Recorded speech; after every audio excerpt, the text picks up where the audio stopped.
Good morning, good afternoon, good evening. My name is Monica Deswani, and today I'm broadcasting from London with my co-host Marina Nani on Radio Rex.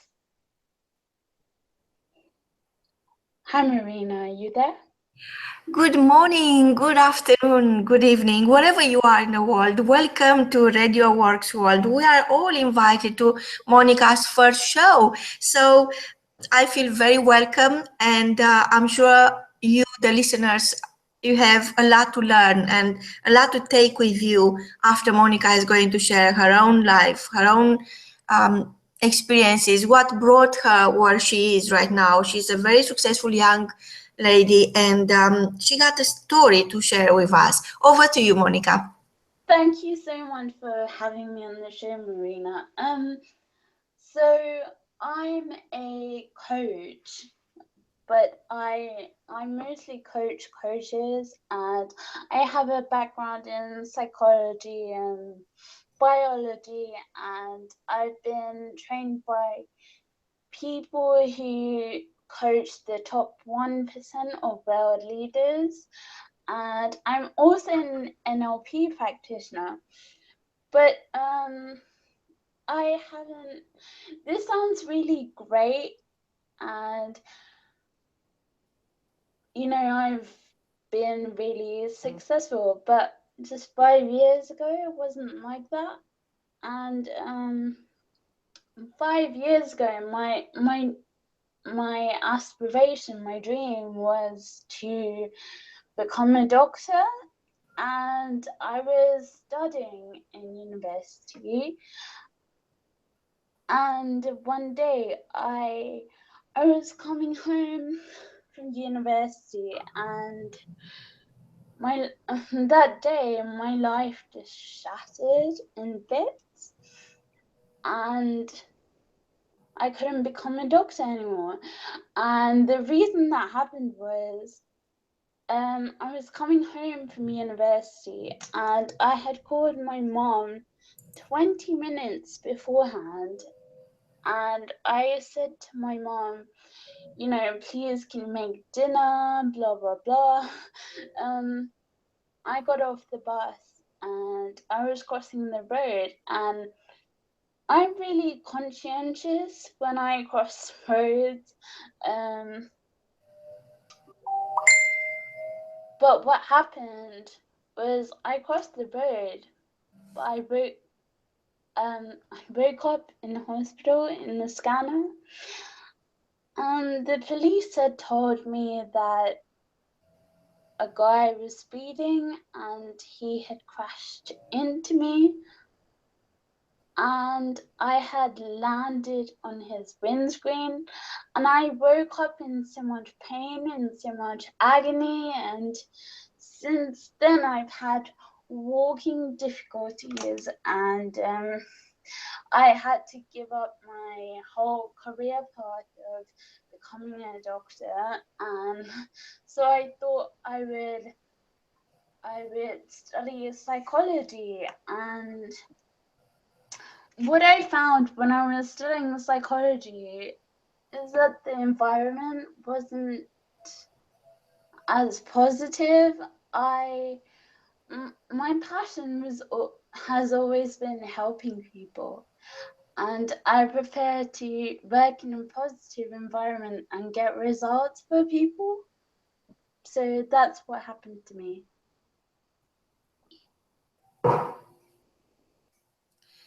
Wow, Monica. So you are saying that you turn a challenge into a great opportunity, and now you are helping others, empowering their lives and realizing that everything that happens to you happens for you. That's correct. So what happened since? Um, since the accident, Yes. well, when I described the story to you, I didn't go into too much detail. I've been taking I've been taking painkillers, which are prescriptive drugs and the equivalent to morphine. And I remember the days where I had to crawl to the toilet, and it wasn't very nice. And for long distances, I've been using a wheelchair because my balance and my coordination isn't that great. But there's always the stigmatization and the negativity from people who don't understand you. But I guess what I'm trying to say is that whatever your situation may be, you can be the one in control of your life and not let your circumstances knock you down. So where do you start for our listeners who perhaps experience similar, accidents, or they couldn't get over what happened in the past to create a better present? So what would be the key message that Um, you gather? What you learn from your own experience? what I figured out through all my experiences and my life skills is that there's 3 simple steps to overcoming any challenge in life. And those 3 steps are, firstly, you need a coach, someone who understands you, and someone who's done it, who's had the experience, so you don't fall down, and someone to support you throughout your challenge. The second one is emotional mastery, because if you have that, then you know it's so much easier to beat any challenge.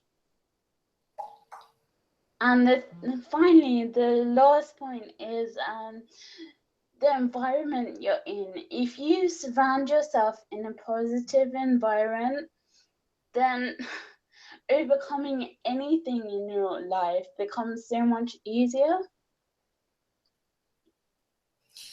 Wow. So who are the people who inspired you? Who are the people who are supporting you?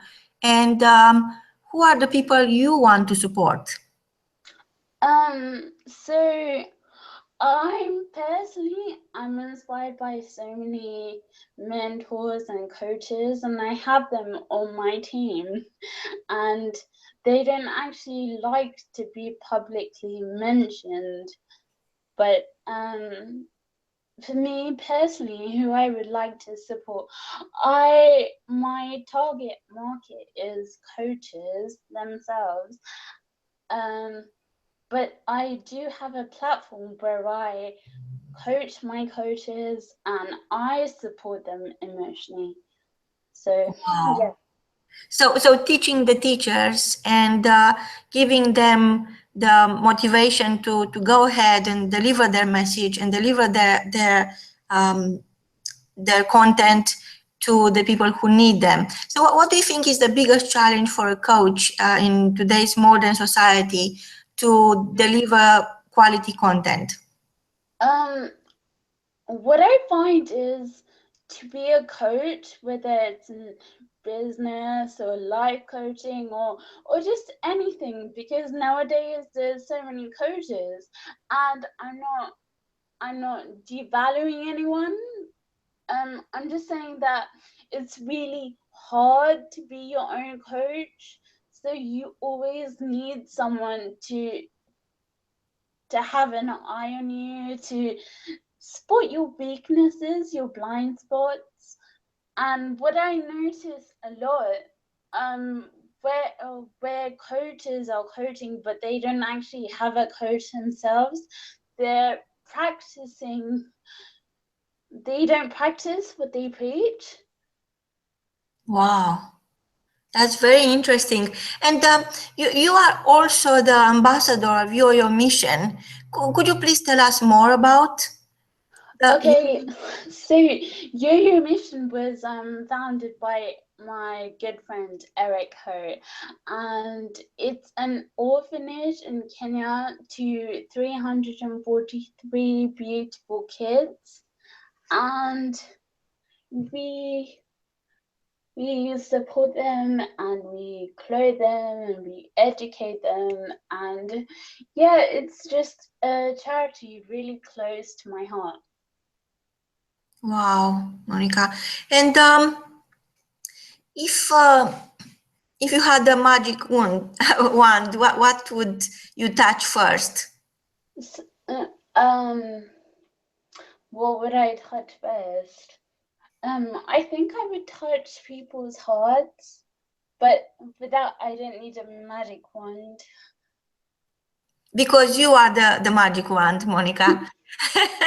Thank you so much, Maria.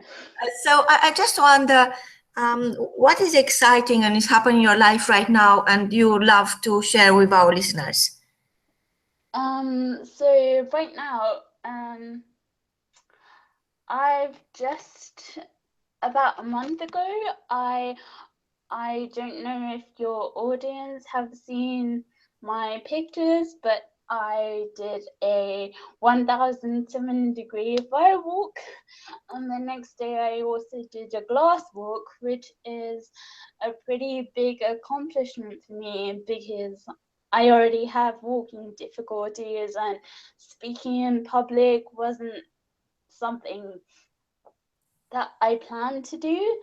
So I've just launched my speaking career. Wow. And I've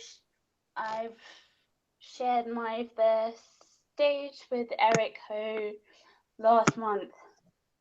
Wow, congratulations, Monica. And so what is that you wish to do next? If we were to meet here again after you have 1,000 shows and 3 years from now, what what needs to happen for you to come back after 1,000 days and say that it was worth it?